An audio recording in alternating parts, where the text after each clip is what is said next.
प्रिय श्रोताओं, आप सभी का स्वागत है। आज हम दो विषयों पर चर्चा करेंगे, दुख और स्वतंत्रता। जी हाँ, पहले हम बात करते हैं दुख पर। दुख और सुख जीवन के सदा साथ चलने वाले दो पहलू हैं। उसमें भी सुख का समय सदैव अल्प दिखता है, यानी कि कम दिखता है, और दुख का काल भारी लगता है। सुख को हम जल्दी बिसरा देते हैं और दुख हमें सदैव याद रहता है। किसी ने कहा है कि दुख के दिनों में सुख को याद करने से बड़ा दुख और कुछ नहीं होता। कभी कभी तो सारे सुख भरे होते हैं जीवन में, लेकिन एक छोटा सा दुख सबको किरकिरा करता रहता है। वो हमें रात दिन सोने नहीं देता। दुख बड़ा हो या छोटा, पीड़ा उतनी ही देता है। कि दुख का कारण क्या है, इसका निवारण क्या है? दुख और कुछ नहीं, बीत गई बुरी घटनाओं और विपरीत परिस्थितियों को ना भूल पाने और सदैव उसको गले लगाए रखने का परिणाम है।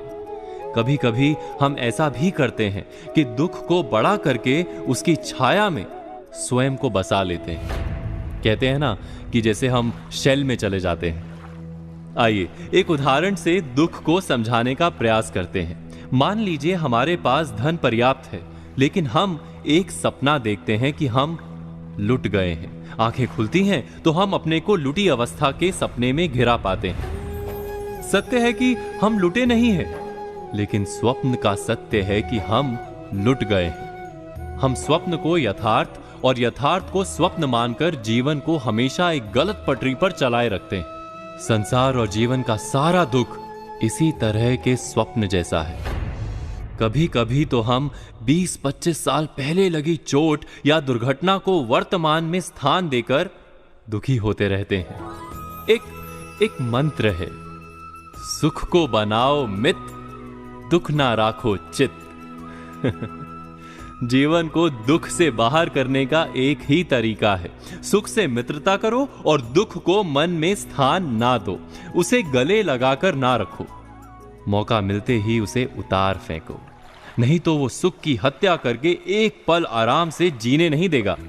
हमने बात की थी दुख की, और अब हम बात करेंगे स्वतंत्रता की। स्वतंत्रता, आजादी या स्वाधीनता या स्वच्छंदता, ये सभी शब्द व्यक्ति किसी राज्य, संस्था या देश की आत्मनिर्भरता को दर्शाते हैं। जब कोई कहता है कि मैं स्वतंत्र हूं, तो वो साथ ही ये भी कहता है कि मैं अपने मन की करता हूं। स्वतंत्रता एक तरह से मुक्ति का पर्याय है, लेकिन क्या कभी आपने इस पर विचार किया है कि स्वतंत्रता के भीतर कितने और अर्थ छिपे हैं? क्या ये स्वतंत्रता हमें अपने अधिकारों के बेरोक टोक प्रयोग के लिए स्वतंत्र करती है? कौन स्वतंत्र है? कुछ लोग ये कहते हैं कि हर प्रकार से मनचाहा कार्य करने वाला ही स्वतंत्र है, तो कुछ का मानना है कि मात्र आर्थिक स्वतंत्रता ही वास्तविक स्वतंत्रता है। इसी में सारी आजादी समाई है। अगर आप अपने मन से कुछ भी खरीद सकें, उसे पूरी तरह अपने लिए उपयोग में ला सकें और उसे किसी को भी उपयोग के लिए दे सकें, तो आप पूर्ण स्वतंत्र हैं। प्रख्यात रूसी लेखक लियो टॉल्स्टॉय स्वतंत्रता की एक नई व्याख्या करते हैं। उनका मानना है कि वही व्यक्ति स्वतंत्र है जिसकी किसी भी बात का कोई भी खंडन ना करे, हर बात मानी जाए। यानी जो मनमानी करने वाला तानाशाह है वही स्वतंत्र है। लेकिन वो ये भी कहते हैं कि जहां से दूसरे व्यक्ति की नाक शुरू होती है, वहीं से आपकी आजादी का अंत हो जाता है। यानी हमारी स्वतंत्रता किसी और की स्वतंत्रता में कभी भी हस्तक्षेप नहीं कर सकती। यही सच्ची स्वतंत्रता है। इसके विपरीत यदि आप ऐसा कुछ भी नहीं कर सकते, तो आप पराधीन हैं, परतंत्र हैं। यह पराधीनता क्या है? हर बात के लिए किसी और का मुख देखना। कोई भी एक अन्य व्यक्ति जब आपके सभी निर्णय करे, यही वास्तविक पराधीनता या गुलामी है। लेकिन यह स्वतंत्रता किसी को भी इस बात की छूट नहीं देती कि वो अपने सामाजिक कर्तव्यों से स्वयं को स्वतंत्र कर सके।